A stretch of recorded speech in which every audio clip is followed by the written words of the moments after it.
Hello students, कैसे हैं आप। आज हम सुगम भारती के पाठ 16 नीति दशक पाठ में दिए गए दोहों का लय के साथ सास्वर वाचन कर कवियों के द्वारा निहित अर्थ को समझने का प्रयास करेंगे। बोली एक अनमोल है, जो कोई बोले जानी, ये तराजू तौलिके तब मुख बाहर आनी। जब गुण को गाहक मिले तब गुण लाख बिकाई, जब गुण को गाहक नहीं तब कौड़ी बदले जाई। निंदक दूरी न कीजिए, दीजिए आदर मान, निर्मल तन मन सब करे, बकी बकी आन ही आन। इस दोहे के रचयिता हैं कवि कबीर। प्रस्तुत पंक्ति में व्यक्ति की बोली के महत्व के बारे में बताया गया है।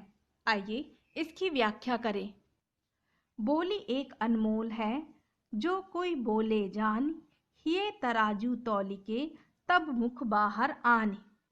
प्रस्तुत दोहे में कबीर ने कहा है कि बोली अमूल्य होती है। मुंह से निकला प्रत्येक बोल वही जानता है जो वह बोलता है। हमें सोच समझकर और तौलकर कुछ बोलना चाहिए। जब गुण को गाहक मिले तब गुण लाख बिकाई, जब गुण को गाहक नहीं तब कौड़ी बदले जाई। इस पंक्ति में गुणों के महत्व को दर्शाया गया है। आइए इसकी व्याख्या करें। कबीर कहते हैं कि जब गुण को परखने वाला गाहक मिल जाता है तो गुण की कीमत होती है, पर जब ऐसा गाहक नहीं मिलता तब गुण कौड़ी के भाव चला जाता है।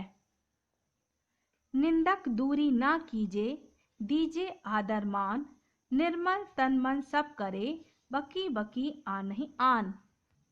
प्रस्तुत पंक्ति में कबीर ने निंदक के लिए भी मान साफ रखने के लिए कहा है। आइए इसकी व्याख्या करें। प्रस्तुत दोहे में संत कबीर ने लोगों से कहा है कि निंदा करने वाले लोगों से नफरत नहीं करनी चाहिए, बल्कि उनका भी सम्मान करना चाहिए।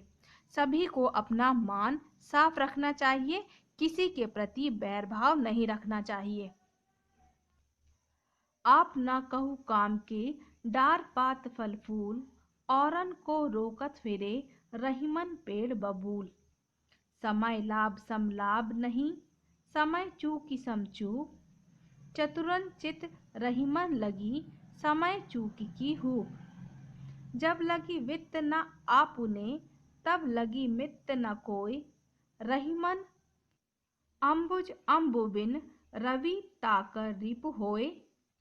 रहीमन खोजे ऊख में, जहाँ रसनी की खानी, जहाँ गाठ तह रास नहीं, यही प्रीति में हानि। शशि सुकेश साहस सलिल, मान स्नेह रहीम, बढ़त बढ़त बढ़ी जात है, घटत घटत घटी सीम। प्रस्तुत दोहे रहीम के द्वारा रचित हैं। आइए इनकी व्याख्या करें। आप न कहू काम के डार पात फल फूल, औरन को रोकत फिरे रहीमन पेड़ बबूल। प्रस्तुत पंक्ति में उन लोगों के विषय में कहा गया है जो कपटी हैं। आइए इसकी व्याख्या करें। प्रस्तुत दोहे में रहीम ने उन लोगों के विषय में कहा है जो स्वयं कपटी और स्वार्थी हैं तथा सारे दिन पाप के कार्य करते हैं, फिर भी दूसरों को गलत काम करने से रोकते हैं। अगला है समय लाभ समलाभ नहीं, समय चूकी समचूक, चतुरन चित रहीमन लगी, समय चूकी की हूक। इस पंक्ति में चतुर व्यक्तित्व के बारे में बताया गया है। आइए इसकी व्याख्या करें। प्रस्तुत दोहे में रहीम ने कहा है कि जब व्यक्ति को लाभ का समय मिले या ईश्वर अवसर प्रदान करे तो उसे ग्रहण कर लेना चाहिए। एक बार समय निकलने पर अवसर भी हाथ से निकल जाता है। एक चतुर और समझदार व्यक्ति अवसर को अपने हाथ में नहीं अपने हाथ से नहीं जाने देता। अगली पंक्ति है, जब लगी वित्त न आपने, तब लगी मित्त न कोई, रहीमन अंबुज अंबु बिन, रवि ताकर रिपु होई। इस पंक्ति में स्वार्थ के बारे में बताया गया है। आइए इसकी व्याख्या करें। प्रस्तुत दोहे में बताया गया है कि जब तक हमारे पास पैसा होता है तब तक हमारे पास मित्र होते हैं और उसके नहीं रहने पर मित्र भी चले जाते हैं। इसी तरह बिना पानी के सूर्य भी कमल का दुश्मन बन जाता है। अगली पंक्ति है, रहीमन खोजे ऊख में, जहाँ रसनी की खान, जहाँ गाठ तह रस नहीं, यही प्रीति में हान। प्रस्तुत पंक्ति में प्रेम के मध्य ठोस को उजागर किया गया है। आइए इसकी व्याख्या करें। प्रस्तुत दोहे में रहीम ने गन्ने का उदाहरण लिया है कि जिस प्रकार गन्ने में रस भरा होता है और इससे आनंद भी मिलता है, परंतु हमें उसकी गांठों को नहीं भूलना चाहिए जिनमें रस नहीं होता। उसी प्रकार अधिक प्रेम में भी गांठ आ सकती है। अगली पंक्ति है, ससी सुके साहस सलिल, मान स्नेह रहीम, बढ़त बढ़त बड़ी जात है, घटत घटत घटी सीम। प्रस्तुत दोहे में रहीम ने कहा है कि चंद्रमा, बाल, साहस, पानी, माम और प्रेम आदि जितनी तेजी से बढ़ते हैं उतनी ही तेजी से कम होते चले जाते हैं। अर्थात जीवन में कुछ भी स्थिर नहीं है, सबकी नियति और चाल में अंतर आना स्वाभाविक है। अगली पंक्तियां हैं, जहाँ सजन तह प्रीति है, प्रीति तहाँ सुख ठोर, जहाँ पुष्प तह वास है, जहाँ वास तह भोर। सुनिए सबही की कही, करिए सहित विचार, सर्वलोक राजी रहे, सो कीजिए उपचार। प्रस्तुत पंक्तियों के रचयिता हैं महाकवि वृंद जी। जहाँ सजन तह प्रीत है, प्रीति तहाँ सुख ठोर, जहाँ पुष्प तह वास है, जहाँ वास तह भोर।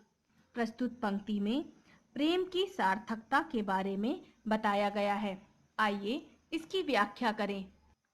प्रस्तुत दोहे में महाकवि वृंद प्रेम की सार्थकता को प्रकट करते हुए कहते हैं कि सच्चे प्रेम का सुख तभी प्राप्त होता है जब प्रेमी भी प्रेम में डूबा हो। जहाँ फूल का वास होता है वहीं भौरा भी घूमता है, अतः प्रेम अतुलनीय है। अगली पंक्ति है, सुनिए सबही की कही, करिए सहित विचार, सर्वलोक राजी रहे, सो कीजिए उपचार। प्रस्तुत दोहे में कवि वृंद ने व्यक्ति विशेष से कहा है कि हमें कुछ भी निर्णय लेने से पहले सबकी राय सुननी चाहिए, तत्पश्चात विचार करना चाहिए। अर्थात हमें कोई भी कार्य जल्दबाजी में नहीं करना चाहिए। सो स्टूडेंट्स, आज का आपका होमवर्क है, इन दोहों का सास्वर वाचन करते हुए अपनी कॉपी में लिखें। आज के लिए इतना ही। Okay students.